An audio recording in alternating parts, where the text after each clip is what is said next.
차지하고 있는 중요한 부분은 바로 베드로의 설교입니다. 베드로의 설교가 없으면 오순절에 있었던 역사적이며 영적인 의미를 사실 알 길은 없습니다. 본문을 우리가 이렇게 깊이 들여다보기 전에 사도행전의 특징을 알 필요가 있습니다. 사도행전은 아시다시피 설교가 굉장히 많이 등장합니다. 베드로의 설교는 오늘 본문에만 등장하는 것이 아니라 무려 10장까지 7번이나 반복해서 등장합니다. 그리고 이후에 11장부터는 카메라의 포커스가 사도 바울로 바뀌게 됩니다. 그리고 이후부터는 사도 바울의 설교가 무려 11번이나 등장합니다. 또한 사도행전 7장에 가보시면 스데반 집사의 설교가 나옵니다. 7장은 무려 전체가 설교입니다. 그래서 사도행전은 설교의 책이다 이렇게 말할 수가 있습니다. 사도행전은 설교가 중점입니다. 오늘 본문과 관련해서 우리가 베드로의 설교와 관련하여 먼저 본문을 들어보면 이런 질문을 할 수가 있습니다. 과연 베드로의 오늘 이 설교가 14절부터 41절까지의 설교가 즉흥적인 설교인가 아니면 그저 준비된 설교인가? 부활하신 예수님과 40일 동안 성경 공부를 했기 때문에 많은 사람들이 이 설교는 준비된 설교다라고 생각하는 경향이 짙습니다. 물론 그렇게 볼 수도 있습니다. 하지만 성경을 좀 더 우리가 깊이 관찰해 보면 사도행전 2장 13절의 말씀을 보시면요, 또 어떤 이들은 조롱하며 이르되 그들이 새 술에 취하였다 이렇게 기록이 되어 있습니다. 디아스포라들, 그 당시에 모였던 많은 경건한 유대인들은 방언을 하며 성령의 이끌림에 의하여 기도하고 있는 제자들을 포함한 120여 명의 모습을 보고 새술에 취했다 이렇게 조롱을 하고 있습니다. 성령의 역사하심을 비웃고 있는 것이죠. 그래서 베드로가 어떻게 말합니까? 15절의 말씀입니다. 이 사람들이 취한 것이 아니라.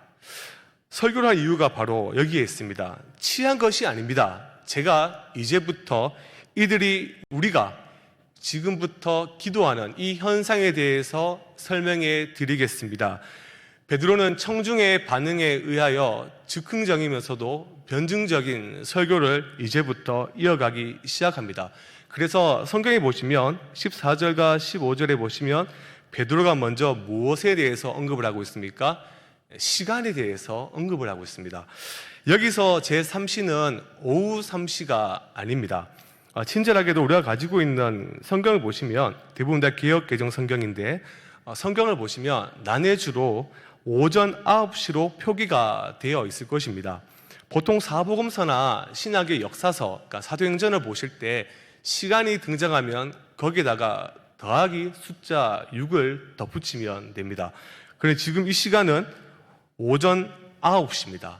오전 9시에 술을 먹는 사람은 거의 없습니다. 물론 알코올 중독자나 특이한 상에 의해 먹는 분은 계시겠지만 상식적으로 우리가 아침에 술을 먹는 사람은 거의 쳐다보기가 드뭅니다. 그리고 당시 유대인들의 문화를 생각해 볼 필요가 있습니다. 오늘날 우리 한국 사회가 세 끼를 먹는 게 얼마 되지 않은 것처럼 유대인들도 당시에는 두 끼만 식사를 했습니다. 무엇보다도 오전 이 9시는 유대인들이 성전에 올라가서 제물을 드리는 시간입니다. 그러니 제물을 다 드린 다음, 오늘날 말하자면 예배를 다 드린 다음에 식사를 하는 것이죠. 오전 10시를 넘어서 식사를 하게 되어 있습니다. 이것이 유대인의 당시의 문화입니다. 그런데 지금 베드로는 이렇게 말을 하고 있는 것입니다. 지금 시간을 보십시오. 어떻게 술을 먹겠습니까? 상식적으로 불가능하지 않습니까? 그리고 또 120여 명이 한 자리에서 술을 마시는 것이 가능하겠습니까? 문화적 배경에서 지금 베드로는 디아스포라에게 반론을 제기하고 있습니다. 우리가 또한 이렇게 생각해 볼 필요도 있습니다. 무엇인가 하면 어떻게 베드로는 능력 있게 설교를 할 수 있었는가 하는 것입니다. 우리는 사도행전 2장을 너무나 잘 알고 있습니다. 베드로의 설교 이후에, 즉 오순절 성령 강림 이후에 수많은 사람들이 회심한 것을 다 알고 있습니다. 이 회심의 역사에 베드로의 설교가 큰 비중을 차지합니다. 그래서 어떤 학자들은 베드로가 가진 개인적인 소양과 탁월한 말솜씨에 의하여 일어난 사건으로 보는데, 물론 그렇게도 볼 수 있지만 궁극적으로는 그렇게 해석하기보다는 베드로가 설교할 수 있었던 모든 이유는 바로 성령님의 임재입니다.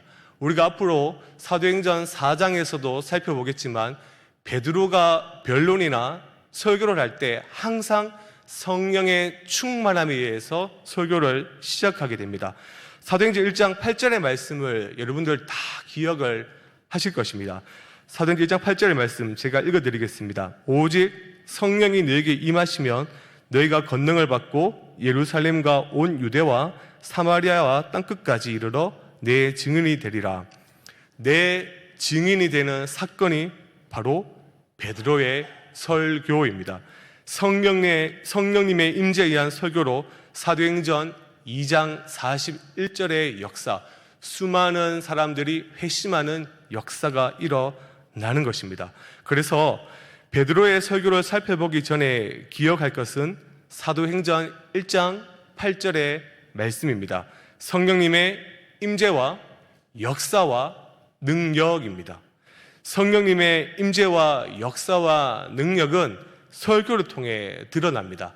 앞에 보이시는 PPT와 같이 하나님은 설교를 굉장히 중요하게 여기십니다.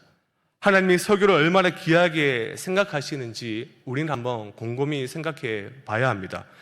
사도행전에서 중요한 포인트는 기적보다, 다시 강조하지만, 설교입니다.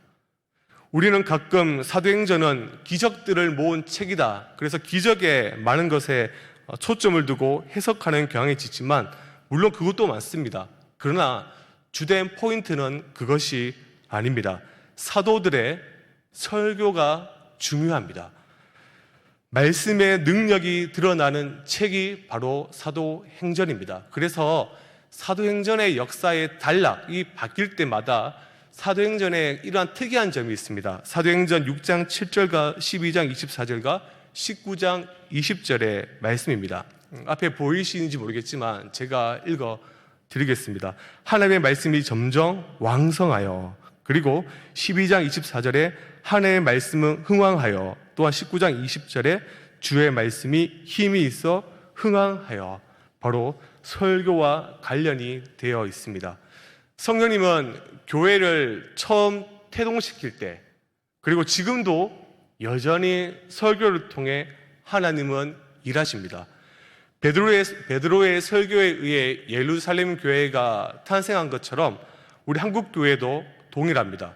물론 한국은 선교사들보다 복음서, 쪽복음서가 먼저 들어온 예외적인 경우긴 하지만 궁극적으로도 한국 교회도 설교에 의하여 교회가 탄생했고 부흥했고 그 다음에 유지되어 가고 있습니다.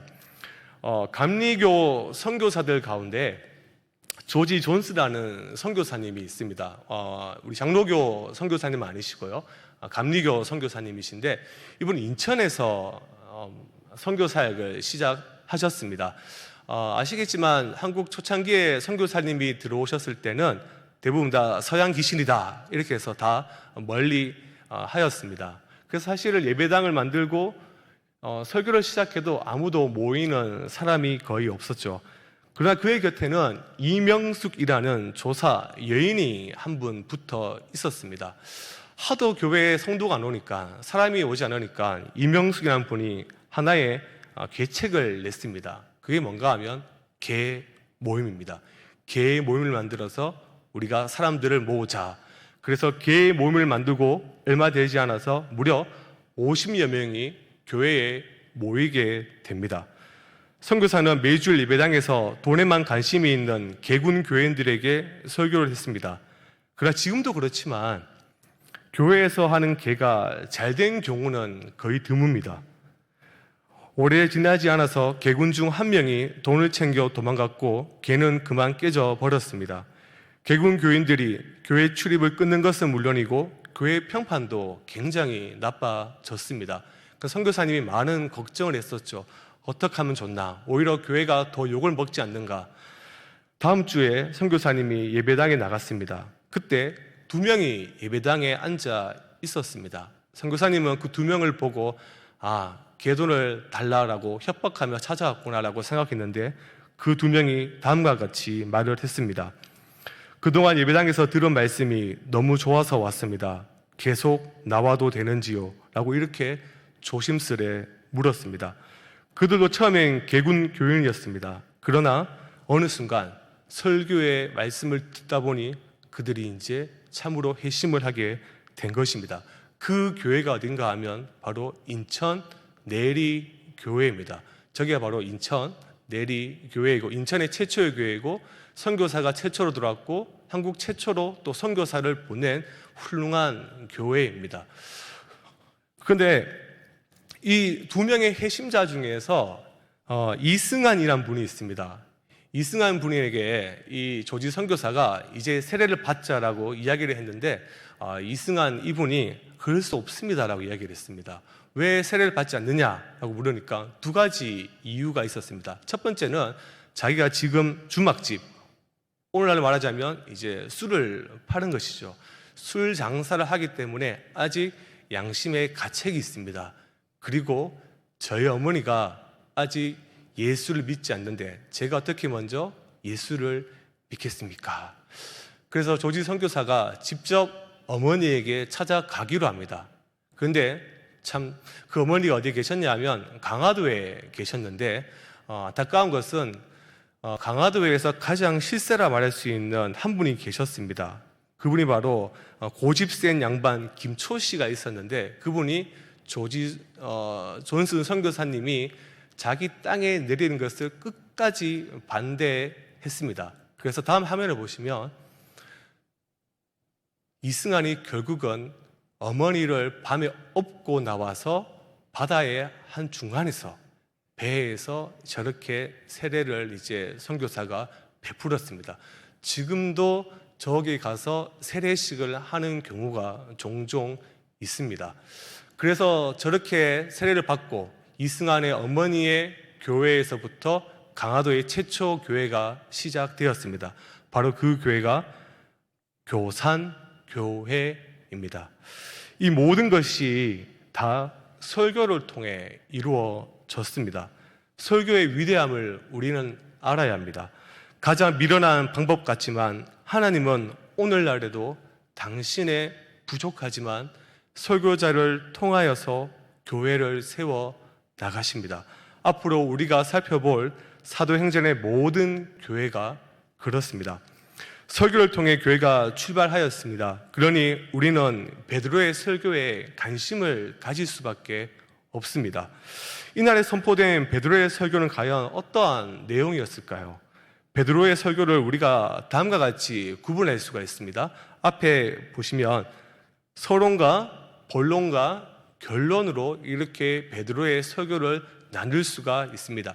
서론은 2장 16절에서 21절까지의 말씀으로 요하스 왕의 재기간에 활동한 요엘 선지자의 예언이 지금 오늘날 역사적으로 성취되었다라고 선포하는 것, 이것이 서론이고요. 본론에 보면 2장 25절부터 33절까지의 말씀인데 이 부분은 우리가 갖고 있는 성경에 보시면 기역이라는 표시가 되어 있을 거예요. 그게 시편의 말씀을 지금 인용합니다. 이 시편 16편은 바로 메시아의 시편이고 마지막 결론이 2장 34절에서 36절까지의 말씀으로 예수님의 승천과 보좌 우편에 앉아있는 그러한 내용을 의미합니다. 초대교회가 탄생한 그날 하나님은 전혀 새로운 계시의 말씀을 준 것이 아니라 성령님은 베드로 사도를 통하여 이미 이스라엘 사람들에게 익숙한 본문이었던 구약의 계시 말씀을 새롭게 가르쳐, 그러니까 새롭게 주해 주고 있는 것입니다. 우리가 알고 있는 예하설교 이런 것이 아니라 최초의 설교는 바로 주의 설교, 바로 본문을 하나하나 풀어가는 그러한 설교였습니다. 베드로가 인용한 이 본론 시편 16편과 결론인 시편 110편은 장르상 메시아의 시편이라고 우리는 말합니다. 특별히 시편 16편 본론의 설교는 오늘 지금 사도 베드로가 설교를 하고 이후에 13장에 가보면 사도 바울 또한 그 설교를 가지고 똑같이 주회를 해 나갑니다. BCD 안독에서 예수님의 육체 부활을 논증하기 위해서 시편 16편의 말씀을 똑같이 인용을 하고 있다라는 것입니다. 참으로 흥미롭습니다. 그러니까 초대교회 공동체 안에서 시편 16편은 특별히 중요한 메시아의 시편임을 우리는 확인을 할 수가 있습니다. 오늘 설교의 관심은 바로 베드로의 본론 부분에 있습니다. 서론과 결론은 빼시고 오늘 설교의 중점은 바로 이 시편 16편의 말씀을 함께 상고해 보고자 합니다. 베드로 사도는 예수 그리스도의 육체 부활을 논증하기 위해 시편 16편 8절부터 11절까지의 말씀을 인용하는데요. 그런데 본문에 기록된 것이 베드로의 설교의 전부가 아닙니다.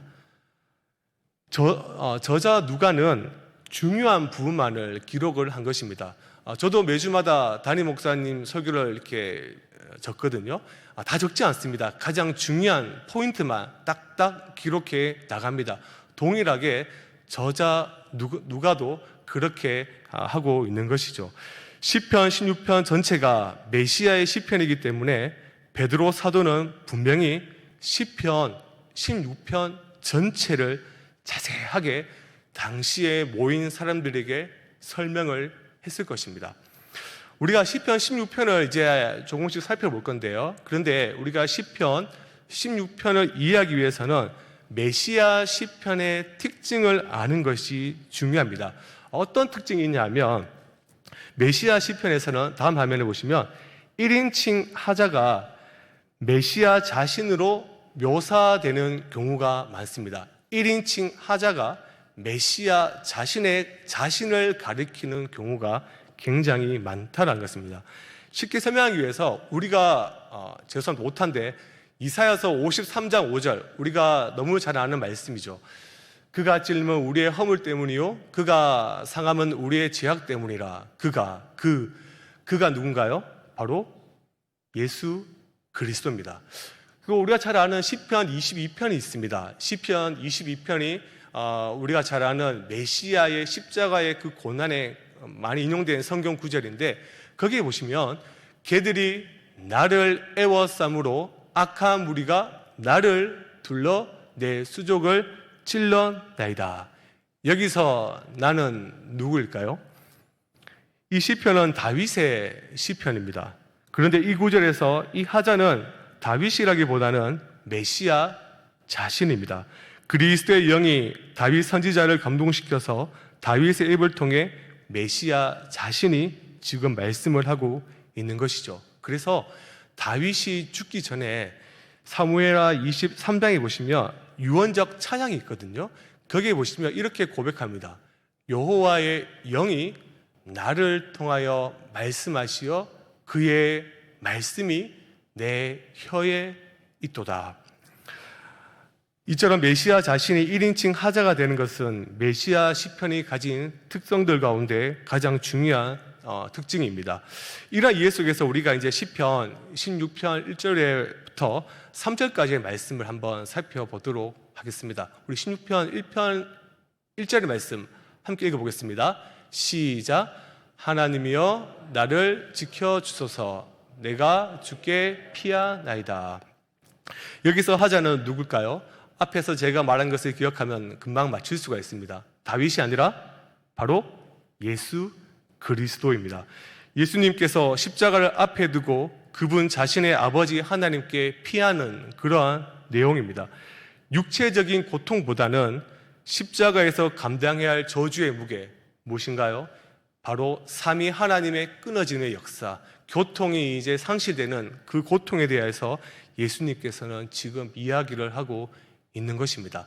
16편 2절 말씀 읽어보겠습니다. 시작.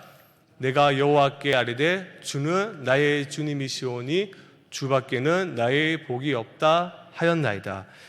이것 또한 그리스도의 고백입니다. 누구를 향한 고백일까요? 바로 하나님을 향한 사랑의 고백입니다. 이 고백은 참으로 신비롭고 신기합니다. 하나님께서 당신의 교회를 하여금 삼위일체 하나님 사이에서 일어나고 있는 그 친밀한 대화를 지상에 있는 교회들이 지금 엿듣게 하고 계신 것입니다. 자, 이제 16편 3절의 말씀이 중요한데 함께 읽어보도록 하겠습니다. 시작. 땅에 있는 성도들은 존귀한 자들이니 나의 모든 즐거움이 그들에게 있도다. 이 구절도 당연히 그리스도의 사랑의 고백입니다. 지금 십자가를 향해 나아가시는 그리스도께서 십자가로 나아가시는 그리스도께서 누구를 향하여 사랑의 고백을 하고 있는 것일까요? 바로 땅에 있는 성도입니다. 여기서 말하는 땅에 있는 성도는 저와 여러분들을 포함한 이 땅에 있는 교회입니다. 이 땅에 있는 교회를 향하여 지금 지극히 사랑을 고백하고 있는 것입니다. 땅에 있는 성도들은 존귀한 자들이니 나의 모든 즐거움이 그들에게 있도다. 나의 모든 기쁨이 당신에게 있습니다. 라는 이 고백은 사실 쉽지 않는 내용을 포함하고 있습니다. 보통 사람이 정직한 마음으로는 할 수 없는 고백입니다. 우리의 경우 아무리 누군가를 좋아해도 그 대상이 자신의 모든 기쁨이다 라고 말할 수 없기 때문입니다. 연애를 하면서도 우리는 각자의 일상과 취미 활동이 있습니다. 그리고 다양한 인간관계 안에서 나름대로의 무엇을 누립니까? 기쁨과 즐거움을 누려가며 살아가고 있습니다. 사랑하는 한 사람 안에서만 나의 모든 기쁨을 찾는 것은 사실 거짓말 같은 내용이지요. 예를 들면 저는 제 와이프를 정말 사랑합니다. 그런데 아무리 사랑해도 제가 좋아하는 축구나 야구를 볼 때는 와이프를 조금도 생각하지 않습니다. 관심 밖에 있다는 거죠. 그런데 본문은 하나님의 사랑이 우리와는 다른 차원임을 지금 선언하고 있습니다. 거짓말할 수 없는 하나님께서 당신의 모든 즐거움이 당신의 교회, 당신의 백성에게 있다라고 말씀하실 때는 이는 전혀 과장되지 않는 진실입니다. 졸지도 주무시지도 않는 하나님이 그분 자신의 모든 즐거움을 우리에게 두신다. 이 말씀은 우리의 가슴을 울리는 참으로 사랑의 말씀입니다. 세상에 존재하는 모든 사랑의 고백들보다 탁월한 사랑입니다. 지금까지 우리는 3절까지의 말씀을 통해 그리스도의 모든 즐거움에 대해 살펴보았습니다. 이제 사도행전 2장 25절에서 28절에 인용된 시편 16편 8절에서 11절의 말씀을 살펴볼 건데요. 우리 말씀이 좀 길지만 함께 읽어보도록 하겠습니다. 함께 읽겠습니다. 시작. 내가 여호와를 항상 내 앞에 모시며 그가 나의 오른쪽에 계심으로 내가 흔들리지 아니하리로다. 이러므로 나의 마음이 기쁘고 나의 영도 즐거워하며 내 육체도 안전히 살리니 이는 주께서 내 영혼을 수월에 버리지 아니하시며 주의 거룩한 자를 멸망시키지 않을 것입니다. 주께서 생명의 길을 내게 보이시리니 주의 앞에는 충만한 기쁨이 있고 오른쪽에는 영원한 즐거움이 있나이다. 베드로의 설교에 인용된 시편 16편 8절부터 11절의 말씀을 우리가 함께 읽었습니다. 눈치가 빠르신 분들은 다 아실 겁니다. 반복하여 등장하는 단어가 있습니다. 무엇입니까? 기쁨과 즐거움입니다. 기쁨과 즐거움입니다. 이 구절의 주제는 확실히 기쁨과 즐거움입니다. 종교개혁자 마르틴 루터도 시편 16편을 주의하고 소개하면서 소제목으로 다음과 같이 달았습니다. 그리스도의 기쁨. 우리는 보통 예수님께서 우리에게 행하신 구원의 일을 생각할 때 시편 22편의 말씀을 많이 떠올립니다. 그 말씀만을 많이 생각합니다. 시편 22편의 말씀이 무엇입니까? 십자가의 고통입니다. 십자가의 고통. 그런데 시편 16편의 말씀은 뜻밖에도 그리스도의 기쁨을 부각시키고 있습니다. 그리스도께서 당신이 사랑하는 백성들을 위하여 즐거움으로, 기쁨으로 십자가에 달리셨습니다. 사랑하는 성도 여러분, 그리스도의 기쁨이 지금 깊이 깨달아지십니까? 우리를 향한 그리스도의 기쁨이 실존적으로 이해되십니까? 그리스도의 마음이 우리에게 그대로 전달이 되십니까? 저도 사실 이 말씀을 그냥 이론적으로 알고 있었다가 한 분의 간증을 통해서 이 말씀을 정말 은혜를 받았고 깊이 깨달았고 제 신앙생활에 있어서 많은 색깔을 바꾸게 하였습니다. 한 분을 소개하도록 하겠습니다. 그리스도의 기쁨을 실존적으로 깨달은 분이 있습니다. 바로 제가 신학대학원을 다닐 때 저를 지도하셨던 선생님이십니다. 교수님께서 신학대학원 2학년 첫 학기 때 아들이 있었는데요, 생후 16개월 되는 아들이 희귀병을 앓았습니다. 랑거한스 세포 조직 구식 증 이런 참 말하기도 어려운 병인데 이러한 질병이 있었습니다. 이 질병이 당시에는 백혈병의 일종으로 분류가 되었습니다. 이 병은 뼈와 장기를 포함한 신체 모든 조직에서 발병할 수 있고 한 번 발병하면 매우 짧은 시간 안에도 주변 조직을 침범하여 파괴해버리는 무서운 병입니다. 그러니까 눈에 생기면 눈이 금방 사라져 버리는 거죠. 다행히도 교수님의 아들은 왼발뼈의 중심에서 발병했고 그때부터 생사를 오가는 길고 긴 연단이 시작되었습니다. 백혈병 병동에서 겪었던 여러 어려움들 가운데서 첫 번째 골수 검사를 받았을 때 이를 말씀해 주셨습니다. 성인 환자들도 힘들어한다는 골수 검사를 받는 날 간호사가 병실에 들어왔고 이렇게 말했습니다. 엄마는 병실에 있고 아빠만 함께 가겠습니다. 교수님은 따라가며 왜 엄마는 올 수 없느냐라고 물었습니다. 근데 그 대답이 참 기막혔습니다.